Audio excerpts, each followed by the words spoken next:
The Rainbow Tower. Written by Alex Tymms. Illustrated by R H Stewart. Episode 16. Blue. Light flooded the room as the door flew open. From where he stood against the far wall on the other side of the heart, Jed could see the dark silhouettes of enforcers pouring through the doorway. His heart no longer felt in time with the big muscle in front of him. Instead, his own was pounding fast with panic compared with the steady boom boom that filled the room. Wildly, Jed looked left and right. There was nowhere he could run. It was then he felt, rather than heard, the snap of something by his feet. He looked down to see a small valve opening and closing. It was so tiny that it didn't look big enough for him to squeeze through. Jed ignored it, racking his brains to find a way out.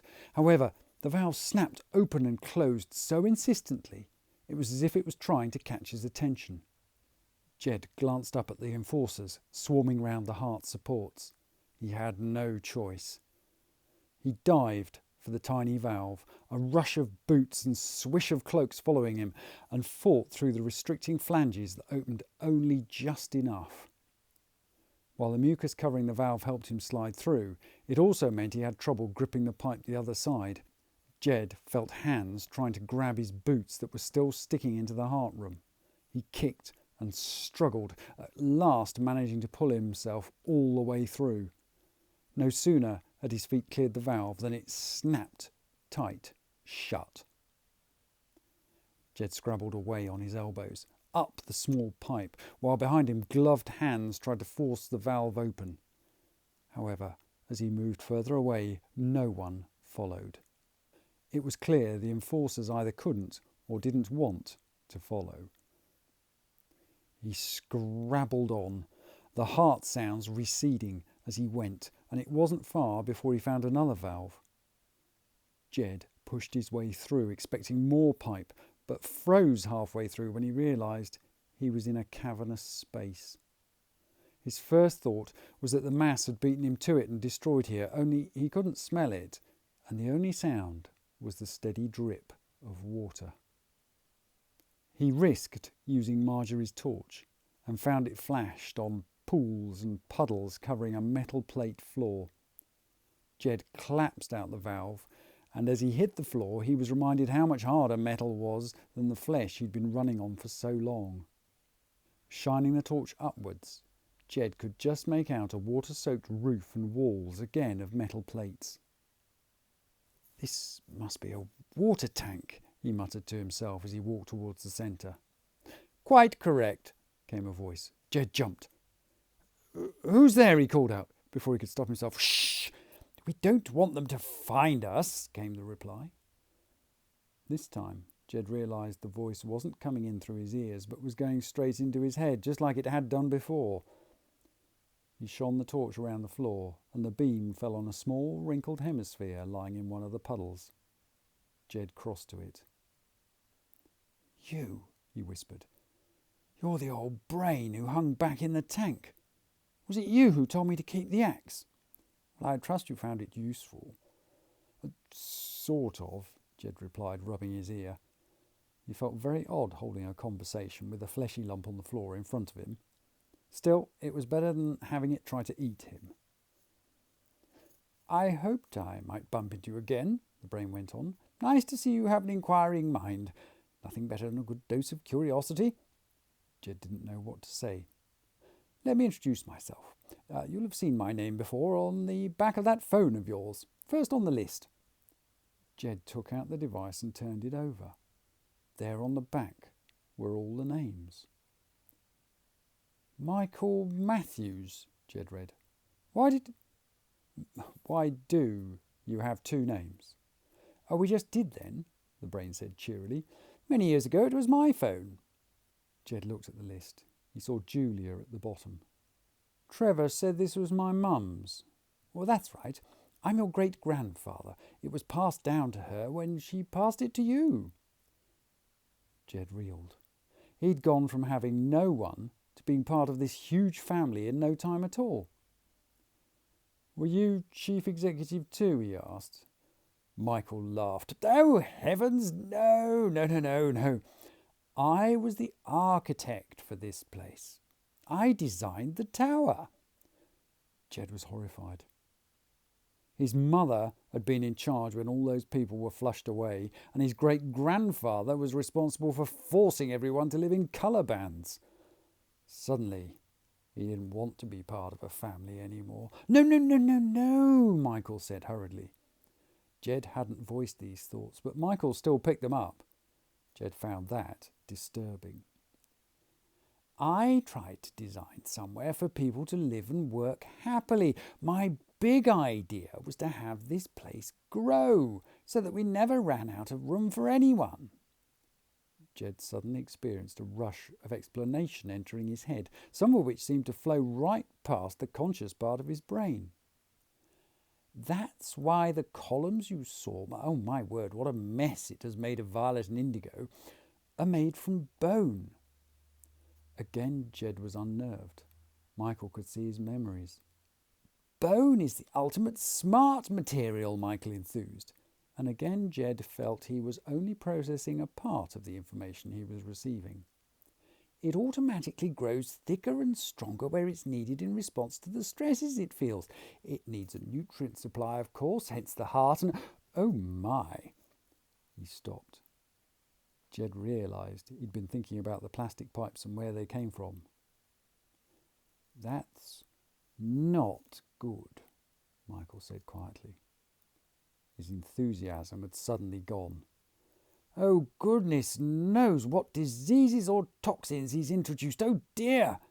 And I thought the colours were bad. You mean they weren't your idea? No! The company that owned the tower decided it was the perfect opportunity to control their workforce.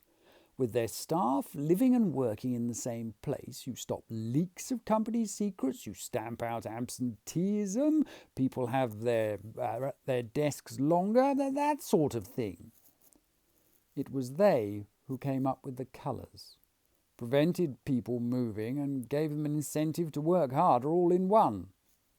Phones like yours were banned, of course, along with all types of personal communication. In return, the company promised never to use cameras to spy on anyone. Their concrete barriers went right across my designs, but there was a limit to what I could do to stop them. After all, I was only the architect. Jed was relieved to find out his family weren't responsible for the colours after all. I only gave my body and soul to this place. Why should I have a say? Michael said bitterly. It was my DNA used to grow the bone, you know. Jed suddenly realised Marjorie had been right. Is that why I can touch the tunnels? He asked. Exactly. As far as the tower's concerned, you're just another part of its body. Its immune system doesn't bother with you. At least your mum was trying to remove the colours. I liked her. She didn't deserve him. It's probably why she ended up where she did.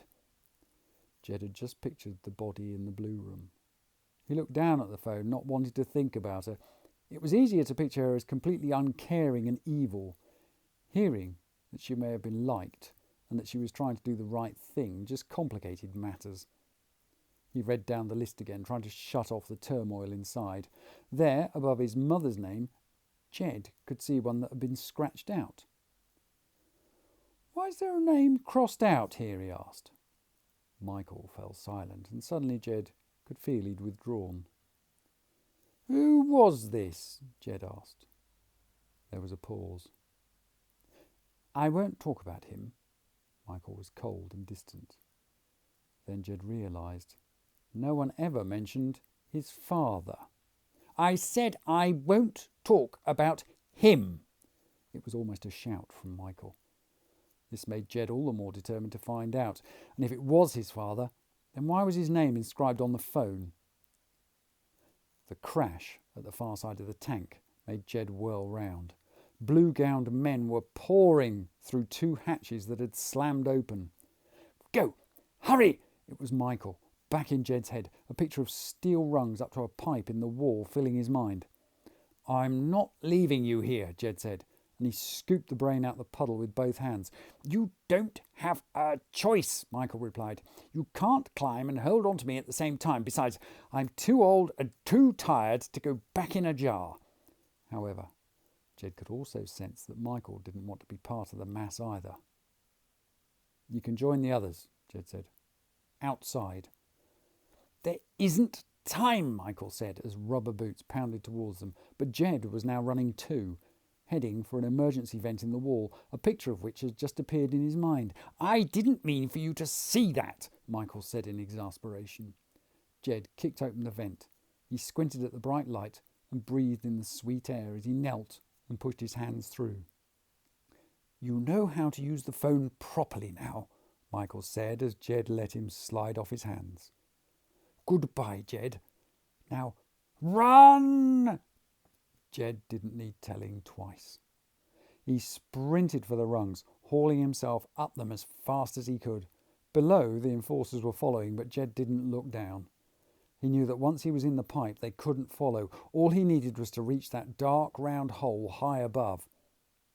He came to a grill that swung sideways, pulled it open and clambered into the safety of the pipe. Jed was about to breathe a sigh of relief. But instead of his knees sinking into soft flesh, they hit hard steel. He stared in horror. It was a metal pipe. The enforcers were just behind, and he was now somewhere they could follow. Thank you very much for listening to The Rainbow Tower. To see more of R H Stewart's excellent artwork, you'll find him on Instagram at roy.hootson.stewart. For Alex Tymms, why not try the novel OutCaste at ao3.com? Or, for something completely different, check out the Amier series on YouTube or at amier.com, also by Alex Tymms.